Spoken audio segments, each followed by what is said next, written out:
Have you ever analyzed the deal, you felt like it made sense, and then did absolutely nothing? You didn't make the offer, you didn't take that next step, you just kind of stayed stuck sitting on the sidelines. This is where a lot of people freeze. For some people, it's because they don't trust their numbers or not quite sure what they're doing when they analyze and underwrite the deal. If you've been watching through this series here on YouTube of the cash flow map system, then you went through the deal filter system, you probably have more confidence than most. But when it actually comes time to make an offer, a lot of people hesitate. And that's when things get expensive because it leads to missed deals, lost opportunities, and months, sometimes years, of literally staying stuck on the sidelines, not getting into the game. So in this video, I'm gonna show you how to take that next step with confidence and how to put together a simple, clean letter of intent so that you can stop overthinking, start moving deals forward by getting the letter of intent to the storage broker, to the owner. So let's dive right into it.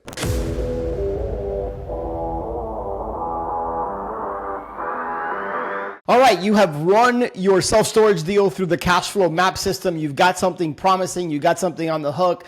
This is the moment where a lot of people tend to freeze up because there is something that becomes very real when you've analyzed the deal and you've figured out what you want to offer. And now it's time to actually put that offer on paper and send it to the broker or to the owner. And people freeze up because number one, again, it becomes real. Number two, they don't really understand what to do next. So this video is meant to simplify the process for you. Understand that you don't buy a storage facility by simply staring at a spreadsheet or by just jumping on Google Maps and looking at deals all day long.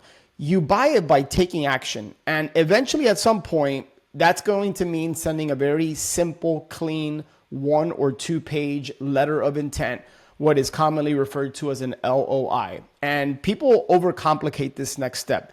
They think that they need to have an attorney draw up a 15 to 20 page purchase and sale agreement, or they're worried about putting the wrong thing in writing or saying the wrong thing.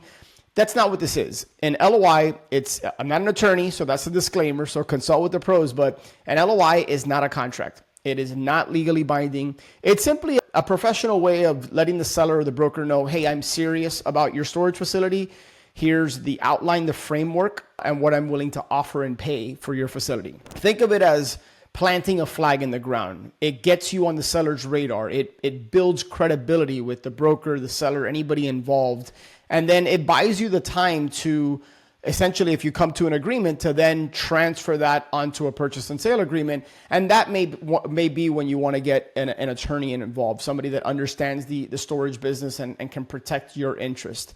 And sometimes if they have an attorney and you have an attorney, that can take some time to work out, dot all the I's and cross all the T's. I'm actually in the process of selling one of my storage facilities, and it took a good 3 or 4 weeks for the attorneys to work things out, and that's not uncommon, all right? Now, in this video, I'm gonna walk you through exactly how you can fill out a letter of intent. It's either gonna be 1 or 2 pages. I'm gonna share with you what to include, what to leave out, so that when you send it, you can send it with confidence, even if it's your very first one. So let's go ahead and first start with what a letter of intent, an LOI, actually is. Like I mentioned earlier, non-binding expression of interest. It's not a contract, okay? It's not legally binding. It just outlines the basic terms of what you are offering. Think of the price, the due diligence period, the closing timeline, the closing date, any contingencies, the earnest money deposit, your name or your entity name, their name as the legal seller. It basically just helps everybody see that, hey, here's the offer. And it gets everybody hopefully on the same page before any money is spent on attorneys, lawyers, third-party reports, anything like that. Here's what a letter of intent is not. Like I mentioned, once again, I want to be crystal clear about this. It's not a contract. This doesn't lock you in. It doesn't cost you anything to send. And as with everything else I've talked about in the cash flow map system and what we talk about inside of our Storage Wins community, it's not about perfection. This is about progress. Think of if we were on a football field and they kick off the ball to us, our job is to move from where we are up the field and into the end zone, all right? And if you're not a football fan or you don't follow sports, that's perfectly fine. You just want to progress through the process until you can get to the closing table. Remember something, that deals don't happen by thinking about them they happen by taking the next step. And at this stage of the game, when you've analyzed the deal and you've researched the market, the competition, and you've figured out what you want to offer, now is the time to put that along with your terms on the LOI. Okay, that is the next step. So let me walk you through the 8 core sections of a winning LOI. Let me pause for a quick second. If you are serious about buying your very first storage facility, don't piece this together video by video. Inside the Cash Flow Maps membership, you're going to get the entire acquisition system unlocked right now, plus the underwriting tools, the templates, the scripts, and the deal filters that we actually use. And you can't get these here on YouTube.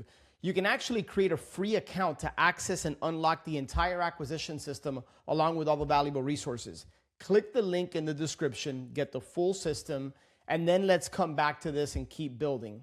Back to the video. And what I'd like to do is go line by line through what to include. I'll have the LOI template. I'll have the LOI template that you can download on here, and you can follow along as I'm talking. I just want to talk through it here. It's very simple. Again, do not overcomplicate this. But section 1, you're going to have a simple heading and property info. All right. So this is where you're going to include the name of the facility, the address, obviously city, state, zip code, then list who it's from. So in other words, you are the purchaser, you are the buyer, and that is going to be your entity name most likely, or an entity to be formed. It could be your name and or an entity to be formed. And then who is the seller? And if the seller has a broker, somebody representing them. Now, here's a pro tip. Like I mentioned, you want to use a company name, usually a limited liability company, or you can put an entity to be formed. Consult with the pros and an attorney, but it's going to make you look far more credible, I think, than just putting your name. If you don't have an LLC or a company name, I don't recommend anyway, going out and opening one up. You will eventually do that once you're past due diligence and you know you're going to move forward. Then I always recommend that you open up an entity in the state where the facility is located, but you should defer and default to whatever your attorney recommends and advises. But that is the first section. Easy peasy. Section 2 is about the purchase price. All right. And this is where you're going to put what you are offering. If you have multiple offers, then you can go ahead and put that there. Like, hey, this is my price if I'm paying all cash. This is my price if I'm getting some bank financing. This is my offer. This is my offer if there's some seller financing or a hybrid. I always like to make 2 to 3 offers and give them some different options. If I'm going to make it a cash offer, or if there's going to be some type of bridge financing or private money or hard money, I'm going to make that a really, really low offer, something that makes sense. If it's seller financing, then I might make that my highest offer, but it's going to have great terms because, again, if I'm going to give the seller their terms, I want to be able to dictate and control the interest rate, the term, and the down payment. Okay, those are the 3 things that I'd want to control. I want to control the interest rate, the length of the loan, and then the down payment if I'm going to give them their price. So section 2, it's just you're going to put your purchase price, the terms, etc. Section 3 is an earnest money deposit. Think typically it's going to be 1%, maybe 2% of the purchase price. That's going to be held in escrow after you sign the purchase contract. So don't worry about having to put up earnest money deposit with your letter of intent. You don't have to do that.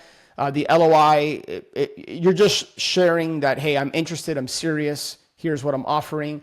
The earnest money deposit usually is put up anywhere between 24 and 72 hours after you execute the purchase and sale agreement. So we are not there yet. That is usually put up in escrow with the title company or the attorney that's going to be closing the transaction.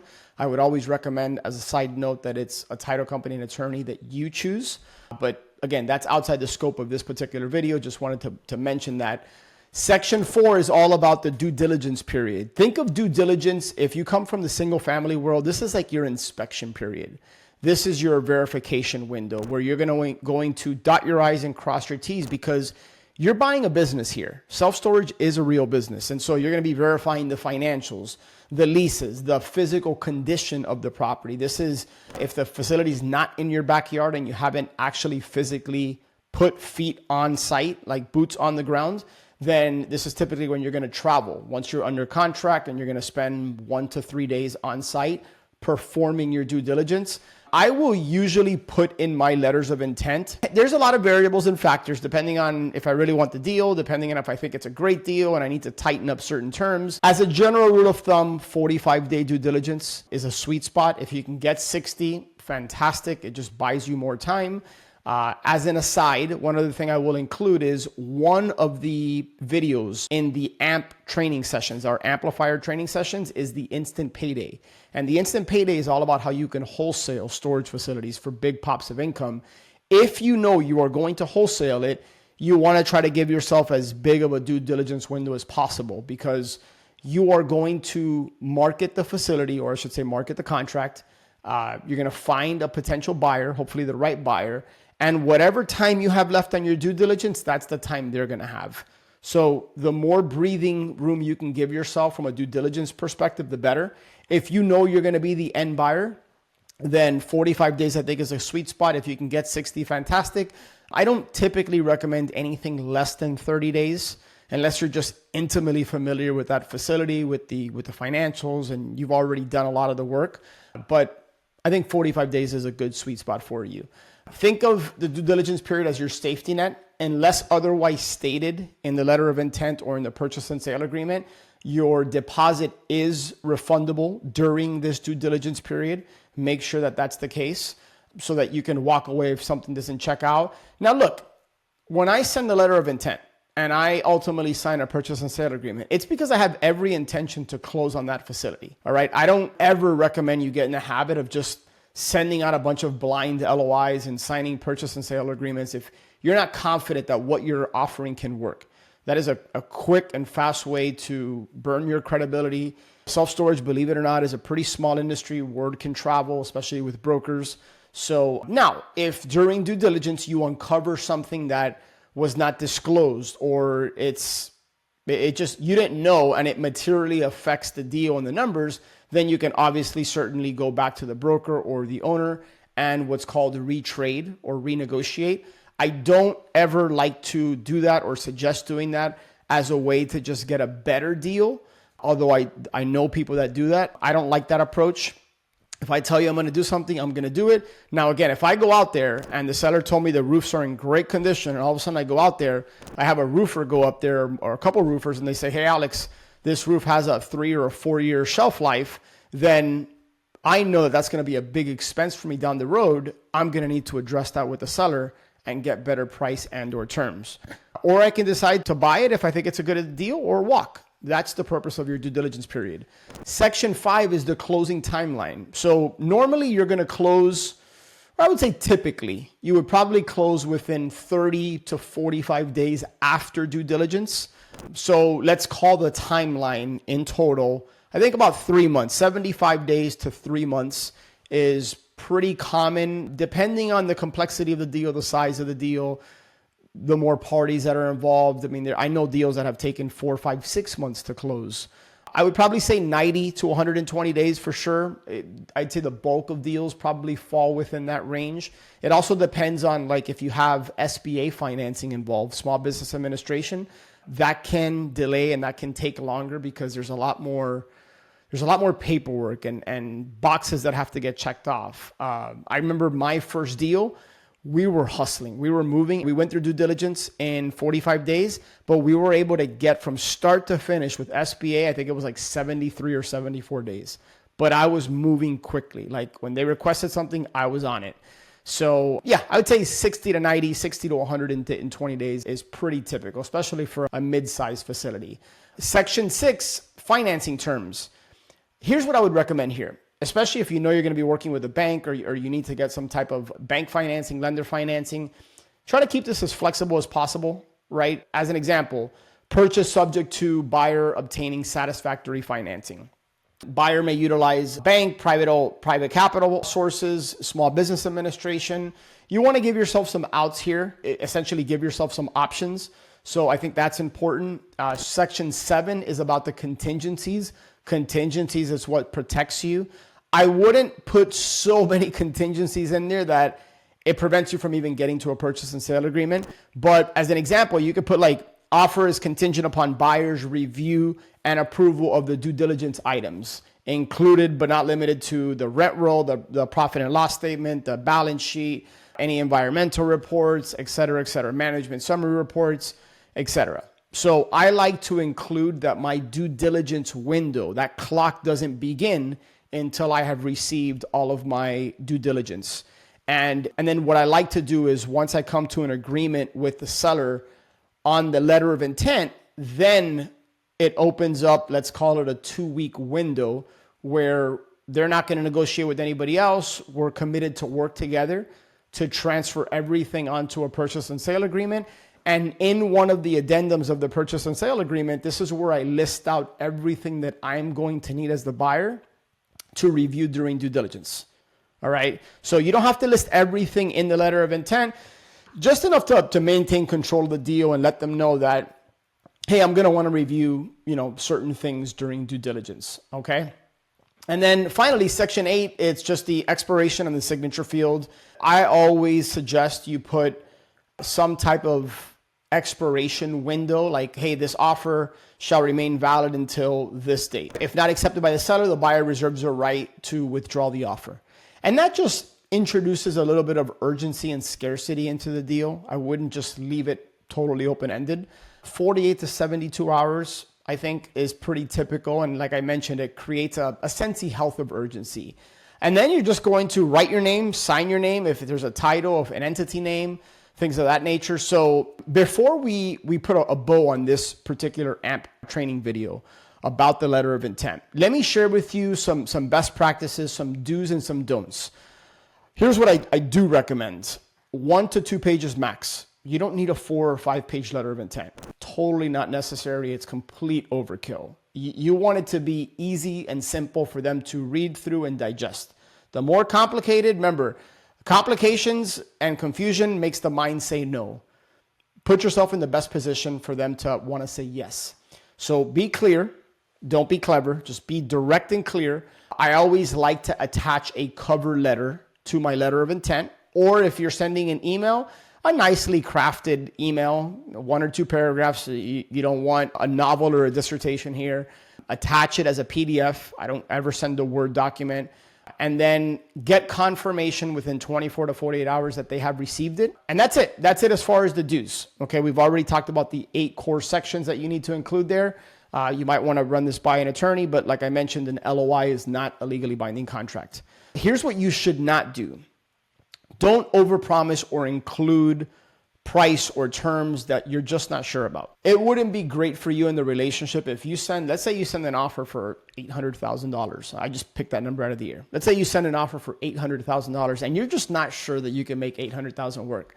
And they come back and they accept your LOI. It's going to damage the relationship or potentially damage the relationship, make it more difficult to move forward. If all of a sudden you're like, I kind of messed up on my numbers. I can't offer 800. I'm at 600. You're not putting yourself in a good position. So if you're going to send an LOI, make sure that you feel comfortable to enter into an agreement and start performing due diligence. And at that point, you may start incurring some costs when it comes to travel and flights and hotels and time, certainly, things of that nature.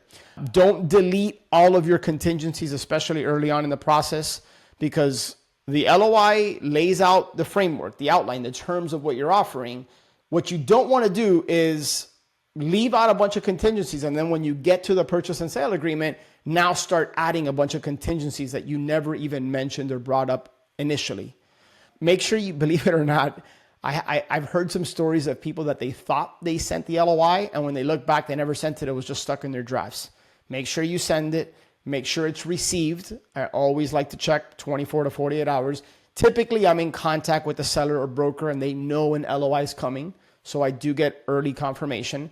And just keep in mind, this is just about momentum. If we're on a football field, like I mentioned earlier, you're just trying to move the ball up the field for you to get into the red zone and then ultimately into the end zone. All right. The more LOIs you send, the faster you're going to become, the more you're going to gain confidence. You're going to gain feedback. It can build your credibility in the marketplace, especially amongst brokers. So look, that's pretty much it.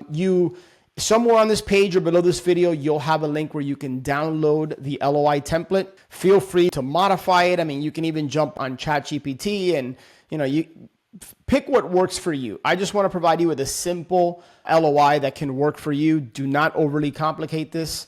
There's not a whole lot of fields to fill in. As an aside, one thing that I like to include typically when I send an LOI is what we call in the Storage Wins community our secret weapon.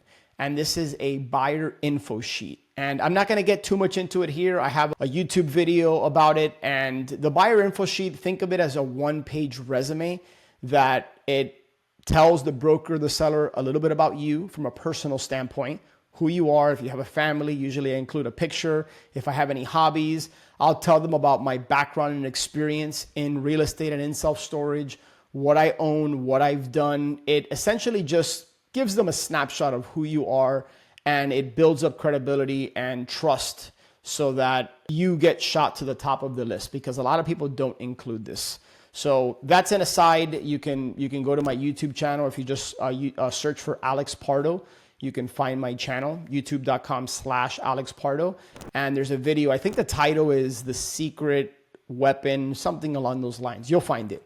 In fact, I'll see if I can have the team include it somewhere on here. But if it's not for whatever reason, you can find it on the YouTube channel. So with that being said, here's your next step. Download the LOI template below this video or somewhere on this page. And just practice. Take 5-10 minutes filling it out. Familiarize yourself with it. It won't take you long. And then you should, remember, I want you getting to the point when you think about the LMAO method, okay, of list building on a daily basis, having your meaningful conversations, analyzing deals every single day and making offers. I'd love for you to get to the point where you're sending multiple LOIs every single week. Even if they don't accept it, it's going to give you some credibility. You're going to gain valuable feedback, and this is what gets you sharper, and it gets you ahead of most people. If you're not sending offers, it's going to be challenging for you to buy a storage deal. Somebody at some point has to make an offer. Okay, so with that being said, remember something: progress beats perfection every day and twice on Sunday. Go make an offer. Make sure it's an offer you feel comfortable with, you feel good with, because you've looked at the market, the competition, you've analyzed the deal, you've run the numbers using the deal filter system, and you just feel confident, or as confident as you can be, because you're always going to have a certain level of doubt, especially the first or second time that you're doing this. So build momentum. Do not overthink this. Let's take that first or next step towards your storage deal.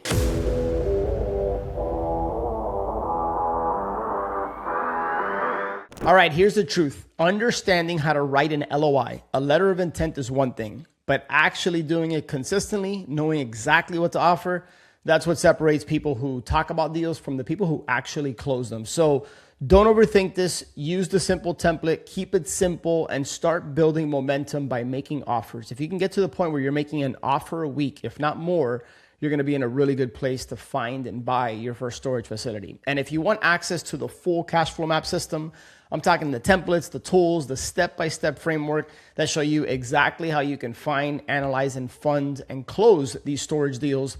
Click the link in the description below. Create your free cash flow maps account, because everything is laid out for you.